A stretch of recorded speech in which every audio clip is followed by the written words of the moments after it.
So, I'm a little embarrassed to say that after 4 years of college level Spanish and one graduate level conversational Spanish course, mi español es muy malo.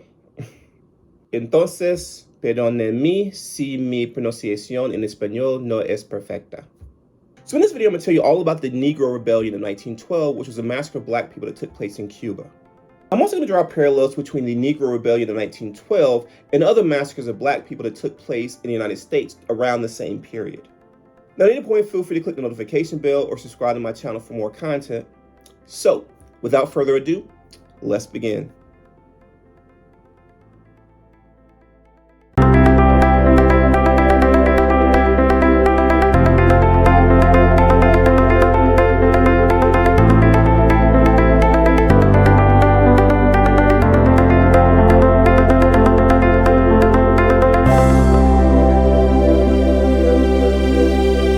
The Negro Rebellion of 1912, also known as the Race War of 1912, among other names, was a series of uprisings that took place in southeast Cuba from May to July of that year.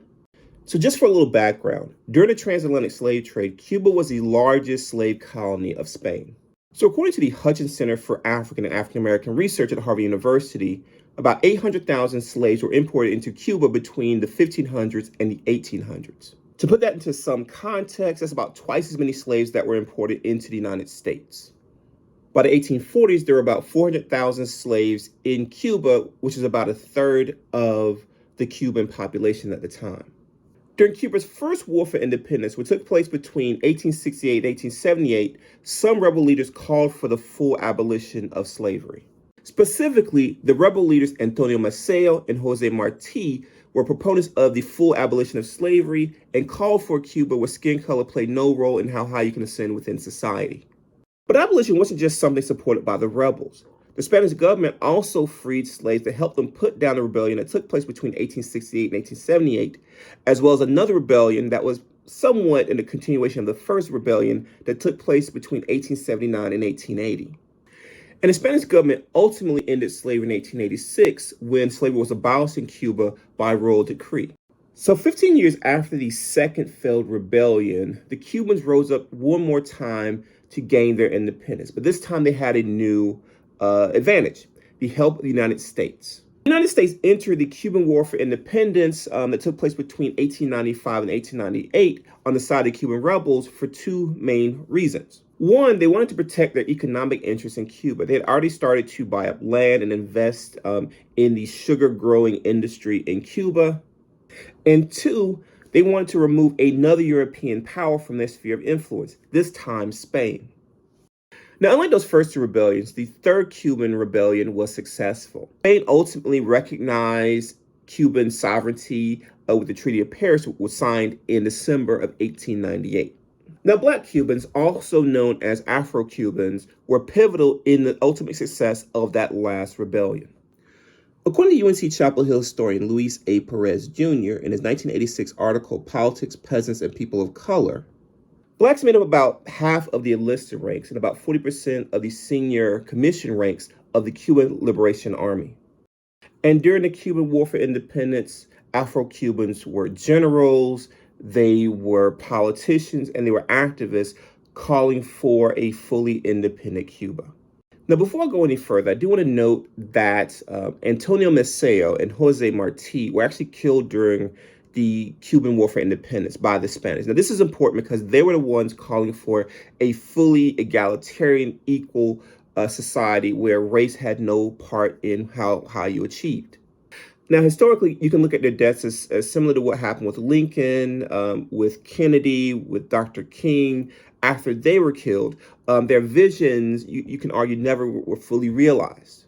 And so when peacetime came, rather than Afro-Cubans being part of this new Cuban society at the highest levels, many of them were really pushed out. So you had kind of this new racial hierarchy where white Cubans were now fully in charge and Afro-Cubans, many of whom were leaders of the revolution, were now largely disenfranchised. Just for example, the Cuban Liberation Army, where you saw so many Afro-Cubans participating in as both officers and enlisted soldiers, it was disbanded. And so all those gains, all those positions of power were instantly gone once that organization was ended. And so after the Cuban Liberation Army was disbanded, many Afro-Cubans went home. And for many of them, home was the eastern part of Cuba, was known as the Oriente Province. And so this is where the parallels between the Negro Rebellion and the Tulsa Massacre began. Oriente was a fertile region in the eastern part of Cuba and had long been a destination for Afro-Cubans. During slavery, runaway slaves would find refuge in the forest of the region. And after emancipation, newly freed slaves would move to Oriente Province to start small farms called ficas to grow things such as bananas and coconuts. After the Cuban War for Independence, large numbers of Afro-Cubans left the western part of Cuba and came to the Oriente Province to gain opportunity and to start their lives. So by the time of the Negro Rebellion, Afro-Cubans made up about half of the population of the Oriente Province. They made up a large portion of the farm workers, as well as a large proportion of the farm owners and renters within that area. As I just mentioned, a lot of these farms were just small subsistence farms. So people were just kind of sitting at these small homesteads to grow some crops to sell to support their families. But Afro-Cuban farmers were not the only people who had an interest in the Oriente region, in particular the land that was available. As I mentioned before, the Cuban Revolution, the Third Cuban Revolution, was successful because of the intervention of the U.S. military. Now, part of the intervention was because there were Americans who had bought up land in Cuba, including eastern Cuba. Now, with this kind of interest, they started to come in and buy up a lot of the land, and this started to displace a lot of the Afro-Cuban farmers within that area.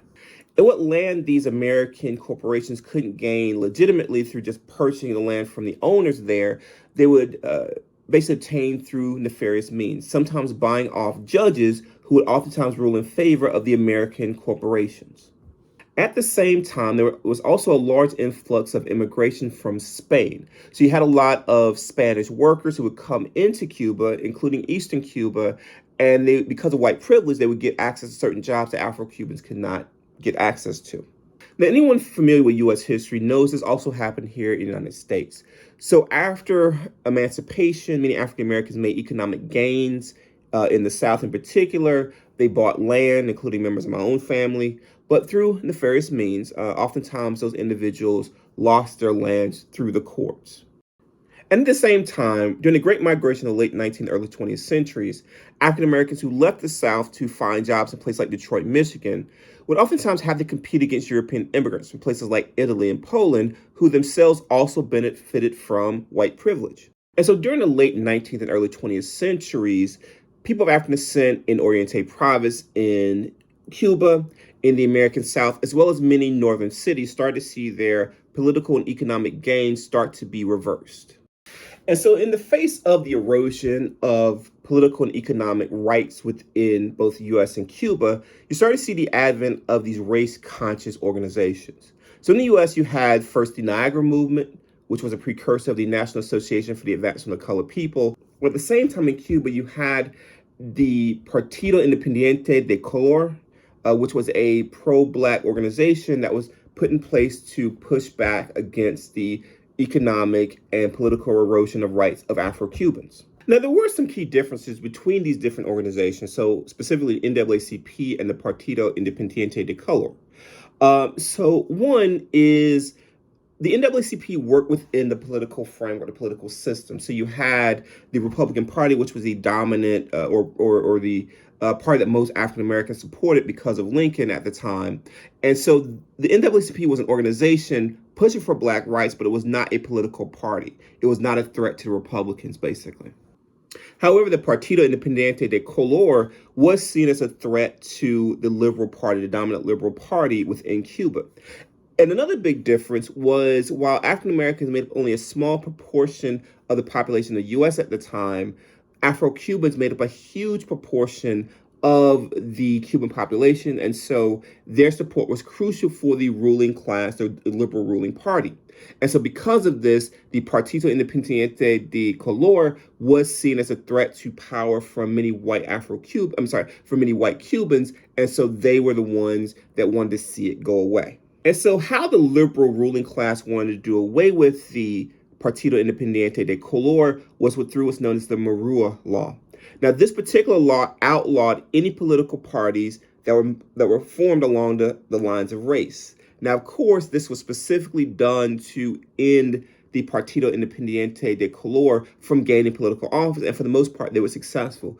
Now, in the face of dissolution and political disenfranchisement, the Partido Independiente de Color, under the leadership of Evaristo Estenoz and Pedro Ivonet, took up arms against the Cuban government. Now, at the same time that the Partido Independiente de Color started to take up arms against the government facing disenfranchisement, you also had Afro-Cuban workers all around the country, but in particular in the Oriente Province, start to lash out against economic disenfranchisement due to many policies that left them on kind of the margins and without land.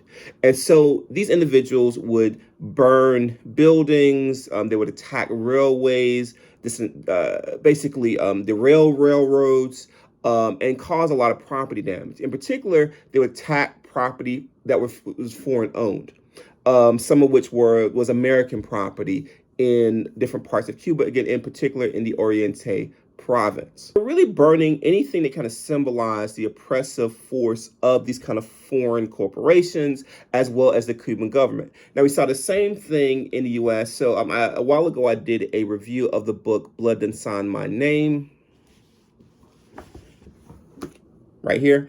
And in the book, they talked about African-American Vietnam veterans who actually destroyed tobacco barns in the part of the country I'm from, Eastern North Carolina, to really kind of strike back against some of the racial violence that they faced from white civilians as well as from white police officers. And so similar to what we saw with those Black Vietnam veterans in the 1970s, these Afro-Cubans specifically targeted property and did not, for the most part, take life. And there might have been some, accounts here and there of lives being taken during this time, but for the most part, there was no real records of Afro-Cubans killing people in response to this racial violence or kind of racism.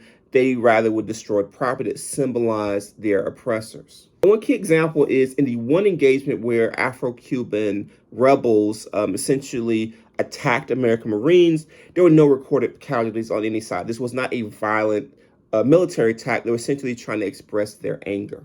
But unfortunately, the restraint that the rebels, these Afro-Cuban rebels, shown was not reciprocated by the Cuban government. So once the U.S. Marines were brought into the country to protect American interests, that freed up the Cuban military that was garrisoned to really attack the rebels, and they did it with ferocity. They would lynch Afro-Cubans, they would hang them, they would behead them and leave their bodies on the side of the road. The leaders of the Partido Independiente de Color were captured. So Estenoz and Ivonet was captured. They were murdered and put on public display.